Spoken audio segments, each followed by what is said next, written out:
Hola de nuevo, ¿cómo estás? ¿Cómo está todo? ¿Estás estudiando? ¿Te va bien?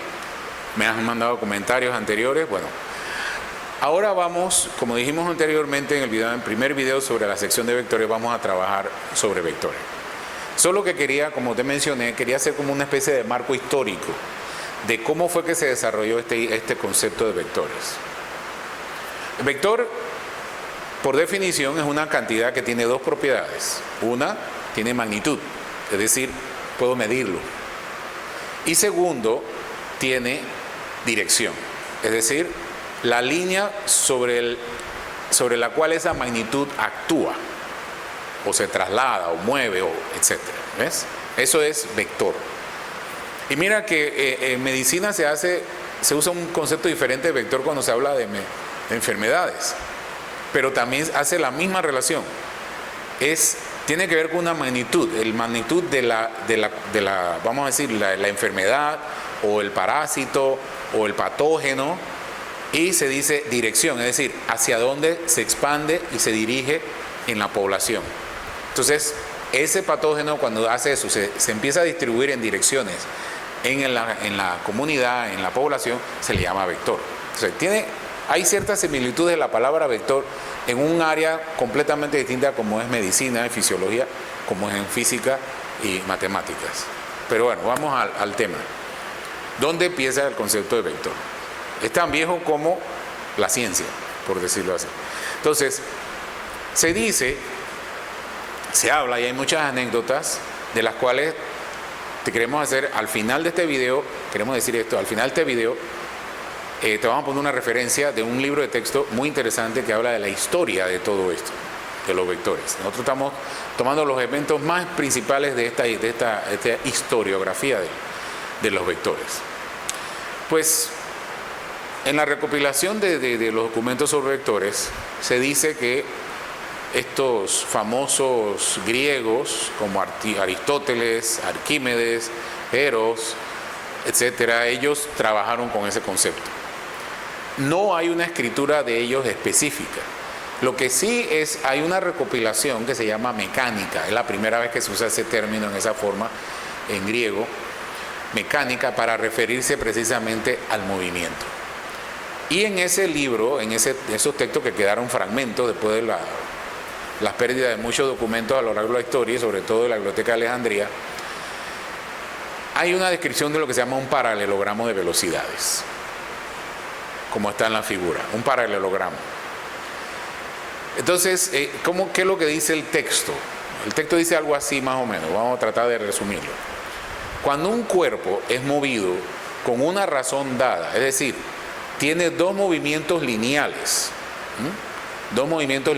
en diferentes direcciones, pero en una razón constante, es decir, hay la razón de uno al otro, es la misma.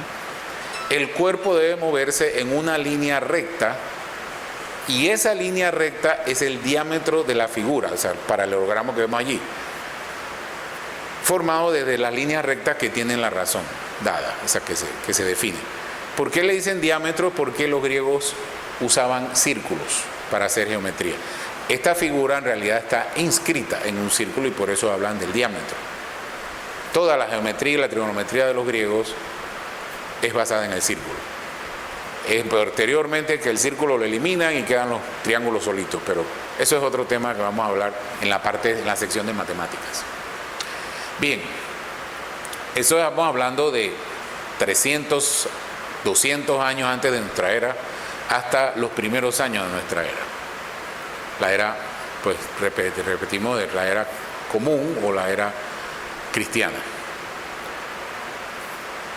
Luego, muchos años después, surge el concepto de nuevo del paralelogramo. En este caso, el paralelogramo de fuerzas. Y aparece en el libro de Principia Matemática de Isaac Newton. Isaac Newton, para poder sustentar su ley de gravitación universal, él escribe 3 libros grandes. En el primero de ellos, él establece definiciones, principios, axiomas, leyes y cómo se aplican estas leyes en diferentes casos a través de lo que llamamos holorarios, que son discusiones sobre la ley. Y él presenta un corolario en donde describe este paralelogramo de fuerzas. Y él dice, bajo el texto en el corolario, dice lo siguiente, que está en latín. Un cuerpo bajo la acción de dos fuerzas, de A a B y de A a C, conjuntas, describirá la diagonal de un paralelogramo, al mismo tiempo que describirá los lados dados por esas fuerzas separadas. Es decir, las fuerzas separadas siguen allí. Una no elimina a la otra, sino que la acción es conjunta y es a lo largo de esa diagonal del paralelogramo que forman las dos fuerzas. O sea, y otra cosa importante, a través de Newton se definen muchos conceptos que parecieran tratar de vectores, porque dice la acción de la fuerza a lo largo de una línea recta y de una línea recta, etcétera. O sea, habla de ese detalle. Bien. Nuevamente pasan, estamos hablando de que Isaac Newton es finales de los años 1600, 1680, etcétera. Aproximadamente 100 años después, que es una de las cosas curiosas, ¿por qué ciencia tiene que demorar tanto, no? Pero bueno, son cosas que pasan.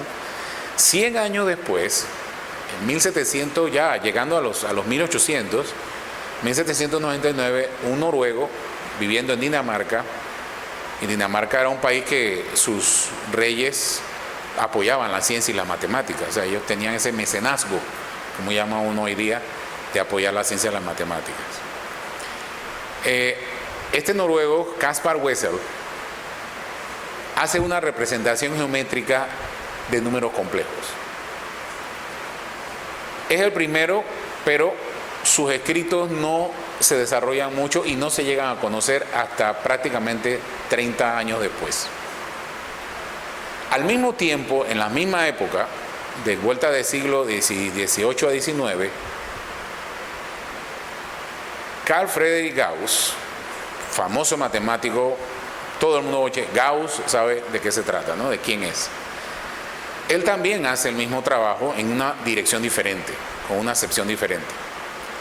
Y nuevamente su trabajo no se conoce 30 años después porque él no le puso mucho interés a él en eso. Él estaba metido en otros problemas de hidrodinámica, luego se mete en problemas de electricidad, analiza los trabajos de Faraday, etc. Todo ese tipo de cosas van sucediendo, de Ampère, que es electricidad básicamente, y magnetismo. Pero unos años después de esa vuelta de siglo, en 1805-1806, un francés, Jean-Robert Argand, que muy poca gente conoce, excepto los matemáticos muy culturizados saben de quién es, de quién se trata. Jean-Robert Argand hace una descripción mucho más detallada de la geometría de números complejos. Define operaciones con los números complejos. Ve que los números complejos, cuando se definen sus operaciones, también definen figuras geométricas.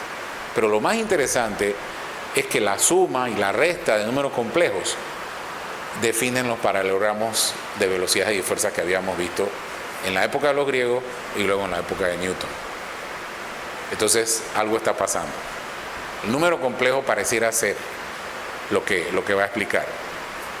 También hay una cosa que va sucediendo prácticamente al mismo tiempo, y ya viniendo de finales de los 1700 a los 1800, es el desarrollo de las coordenadas polares y las polares esféricas. Ese tipo de coordenadas en donde se define a partir de un punto de referencia, uno define una localización y con ello define la dirección. Eso da base entonces también a lo que hizo Argand. De hecho, Argand utiliza algunos argumentos de coordenadas polares para explicar esa transformación del número complejo a geometría y de geometría a número complejo, o sea, cómo se puede ir de una dirección a la otra. Curiosamente, pocos años después se publican entonces los trabajos de Bessel y de Gauss, y entonces todo el mundo empieza a tomarle interés a este detalle. Está una persona que es muy conocido por encontrar, vamos a decir, crear o dar los primeros pasos en un área matemática que se llama topología, que se llama August Ferdinand Möbius. Él define esta idea de que un punto a otro se pueden definir segmentos dirigidos y que esos segmentos dirigidos se van a comportar como los números complejos de Argand y van a tener operaciones similares. O sea que los números complejos de Argand pueden ser vistos como segmentos dirigidos. Esto es un paso importante, no es el final. Vamos a decir, en el rango de una década de Möbius, surge otro matemático que sí es bastante importante para los físicos, porque desarrolla unas estructuras matemáticas que los físicos, como que después vamos a mencionar, utilizan para desarrollar sus teorías y dar a entender por qué las cosas suceden de la manera que suceden. A veces sucede esto mucho. Matemáticos trabajan en una teoría matemática interesante, que les gusta, que les llamó la atención, pero no tienen representación física, es decir, no tienen algo que yo pueda ver en la naturaleza. ¿En dónde es que esto se presenta? ¿En dónde se manifiesta? Los físicos luego ven la manifestación, buscan la herramienta, a ver si hay una herramienta matemática disponible que pueda ayudarme a entender esto, pueda manipular esta información, y ahí está. Y eso es lo que sucede. Eso ha sucedido un montón de veces en física, y por eso los físicos siempre echan mano a la matemática. Cuando la matemática no puede encontrar respuesta, los físicos tienen que inventarla. Y eso ha estado pasando también. Entonces, este matemático, William Rowan Hamilton define y describe y crea un concepto nuevo que se llama los cuaterniones. Los cuaterniones son estructuras que tienen un número real y 3 números complejos en las direcciones X, Y y Z. Uno se pone a pensar cómo es esto, pero si uno toma solamente el primer número real y el eje X, lo que uno tiene son los números complejos de Argand, y su representación geométrica es exactamente la misma, excepto que con Rowan Hamilton ya logró hacer una representación en 3 dimensiones que Argand no pudo. Argand solamente pudo hacerlo en el plano complejo, que así es como lo llamamos hoy día, el plano de Argand, el plano complejo. ¿Quién utiliza estos cuaterniones para tratar de dilucidar qué sucede con fenómenos naturales? El que logra hacerlo y después odió hacerlo, una de las anécdotas de la historia, es James Clerk Maxwell. James Clerk Maxwell es quien logra poner las piezas del rompecabezas de la electricidad y magnetismo juntos. Y él lo logra hacer y descubrir que el campo eléctrico y el campo magnético pueden viajar en el espacio como ondas, y que la velocidad con que lo hacen es la velocidad de la luz, que ya se había medido. Luego él desiste de usar los cuaterniones, pero vamos a ver rápidamente por qué.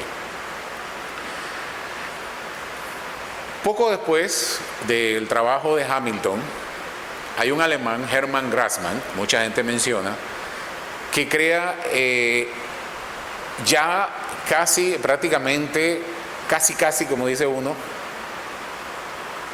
el concepto de vector. Él escribe un libro que se llama Cálculo Geométrico, y él define operaciones como hoy las vemos en vectores, pero él le llama pasos. Otro personaje, pocos años después, toma ese trabajo, le da fuerza, se llama William Kingdon Clifford, le da fuerza a esto, y él escribe un libro ya 3/4 parte del siglo XIX llamado Elementos de Dinámica. Él trabaja con cuaterniones, pero entonces logra definir con esos cuaterniones 2 productos, el producto que llamamos escalar y el producto que llamamos vectorial. ¿Ves? Le sigue pocos años después un norteamericano que se llama Joshua Wheeler Gibbs. Joshua Wheeler Gibbs es quien por fin ya sienta las bases de lo que nosotros hoy llamamos análisis vectorial. Define los vectores como nosotros lo utilizamos hoy, son segmentos dirigidos, su longitud representa una magnitud, que es una magnitud operativa, la dirección está en términos de un ángulo o de una dirección determinada, que puede ser por ángulos de grado, ángulos radianes, etc. Este sistema trabaja en 3 dimensiones, puede utilizar las coordenadas esféricas o otras coordenadas que surgieron en ese tiempo. Con su trabajo de análisis vectorial surge otro nuevo juego de coordenadas. Increíble. uno siempre cuando habla de Estados Unidos, de los matemáticos y los físicos, habla de Benjamin Franklin y poco habla de otros. Pero este caso es importante. Gibbs no solamente hace contribuciones en matemáticas con el análisis vectorial, sino hace contribuciones en dinámica, en mecánica, en termodinámica. Son muy importantes también en química, la termodinámica de la química. Yo no sé si ustedes han hablado de la energía libre de Gibbs, es debido al trabajo de él, etc. ¿Recuerdan lo que decíamos que Maxwell no le gustó el uso de los cuaterniones? Bueno, el último que da el último paso ya, que le da una estatura al análisis vectorial, porque lo utiliza, el trabajo de Gibbs lo utiliza para reescribir la teoría electromagnética de Maxwell en la forma como hoy trabajamos, con operadores que llamamos nabla, operadores que llamamos divergencia, operadores que llamamos rotacional. Eso lo que cuando tú avances en física o matemáticas, si te gusta la ciencia, vas a ver estos conceptos. Por ahora solamente lo mencionamos como una curiosidad, pero su nombre es Oliver Heaviside. Oliver Heaviside es un alemán que trabaja primero en Alemania y luego en Inglaterra, porque por cosas que todos saben hoy día, y terminó sus días fuera de Alemania. Él reescribe la teoría electromagnética de Maxwell en forma totalmente vectorial con los vectores que hoy trabajamos, en lugar de los cuaterniones. Si Maxwell hubiera habido su trabajo, lo hubiera felicitado de cabo a rabo, como decimos, porque eso era lo que Maxwell quería. Dejar esos cuaterniones que casi nadie quiso entender, muy complejos, difíciles de comprender porque no tenían una representación espacial obvia. En cambio los vectores sí, porque uno los puede representar rápidamente en el espacio en 3 dimensiones. Así que así tenemos, y hasta ahí hemos llegado, lo que es vectores.